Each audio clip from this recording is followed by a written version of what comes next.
Well, if you've ever, last night, big thunderstorm came by my house, got a little afraid. Whenever it looks like we might have a tornado, there's one guy you can always turn to, and that's my old buddy Dennis Falcon up in the KSTP Weather Services. And right now, we're going to show you the largest broadcast weather service anywhere in the world, and meet Dennis and see what goes on. Here's something you can't argue with. Everybody loves a bright, clear, sunny day, right?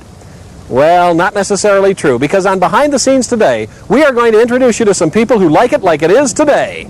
Cloudy? Ooh, with a threat of rain. We're at the KSTP Weather Services office, and the meteorologists here aren't grouches who want to rain on your parade. Instead, they like stormy weather because it makes their work exciting and challenging, even important. Right now, we're in the main area dubbed the War Room by the people who work here. It's staffed every minute of every day. In here, the meteorologists gather information, watch their radar, put together forecasts. On this particular day, we find staffer Ron Trenda along with two familiar faces, Dave Dahl, who handles the 5 p.m. weather, and the boss of the operation, Dennis Feltgen, Eyewitness News meteorologist at 6 and 10.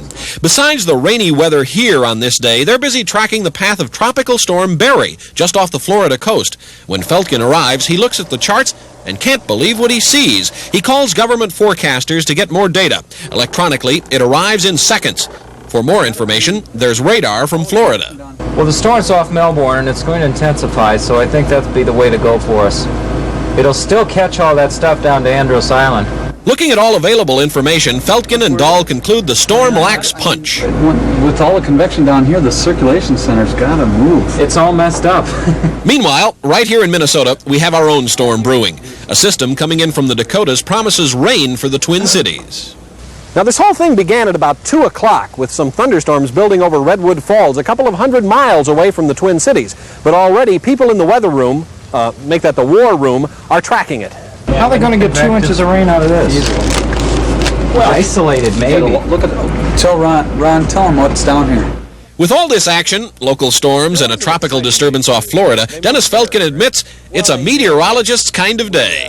I mean, I'm not going to kid you. It's in meteorology, meteorologists just long for thunderstorms and long for active weather. When you got an area of high pressure sitting over you and it's hot, hazy, humid, and nothing's going on, we kind of nudge each other to keep us awake in here. An exciting day would be one where there's the potential for some rough weather, and we're watching it and trying to figure out exactly where that severe weather is going to form and making sure that the public is alerted to that before it ever moves into the area.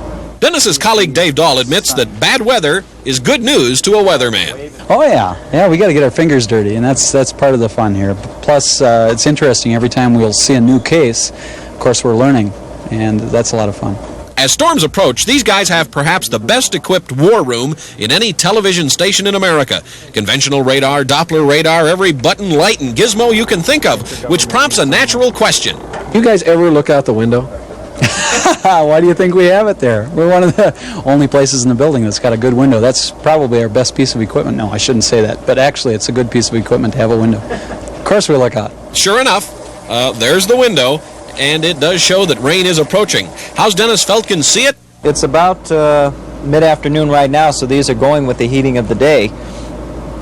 And the way the flow pattern is right now, these are moving from the west to the east, so they'll probably be skirting the Twin Cities just in time for rush hour, so that'll slow traffic down just a little bit around the Twin Cities.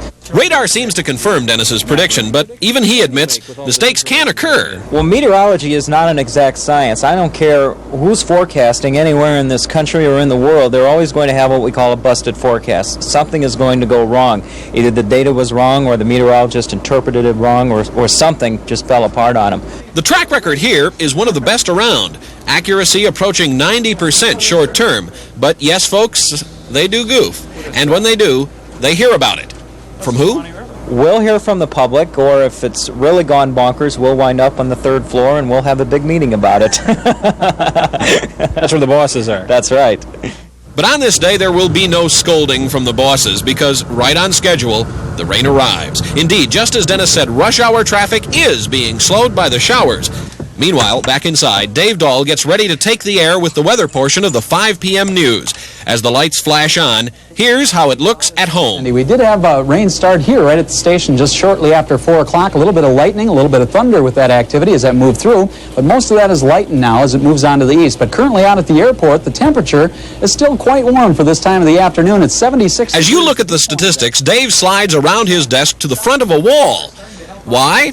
Well, this is how you see it. Through an electronic process called chroma key, all sorts of information seems to be behind Dave as long as he stands in front of a blue wall. He talks about the showers, reassures the Twin Cities there's nothing severe, and leaves the tropical storm for the 6 o'clock show. Quite a bit of rain, and they still need a little bit, especially in the southeastern corner of the state, Cindy. And Dennis, by the way, is going to take a look at Tropical Storm Barry, which is now, looks like it's heading for the eastern coast of Florida. Okay, thank you very much, Sure. Dave. As soon as Dave's off, everyone starts getting ready for the crucial 6 o'clock news. Dennis begins typing a list of what he wants to cover. Then, as more information comes in, he goes down to the studios to prepare his own on-air map. Carefully, Dennis draws in the highs and the lows and the other features. He has to be something of an artist. Soon, it's airtime. Well, good evening, everyone. Those pesky encephalitis-carrying mosquitoes are the subject of a court fight today. As we told you yesterday, As the news unfolds, last-minute changes are made. Then it's time for Dennis. a little something for everybody today. There was a little sun, there was a little cloud, A little bit of this, a little rain. little bit of that. Here, too, Dennis makes moves you never see at home, using all the latest technology and that ever-present blue wall to tell the Twin Cities the showers will pass and that Florida's tropical storm will soon poop out. The outlook looks like some of those showers may linger into Saturday. Otherwise, it'll be partly cloudy with temperatures near normal. Not too bad. Thank I'll you, take Dennis. It's been a busy day. But while the storms may poop out, Dennis admits his fascination for them never does. I love weather. It drives my wife crazy when I'm talking weather at home or looking out the window and trying to decide what's going on, or if I'll pick up the phone and call the weather room on my day off or in the morning when I'm home. It's tough for me to get away from that. Yeah, I enjoy it immensely. I wouldn't do anything else.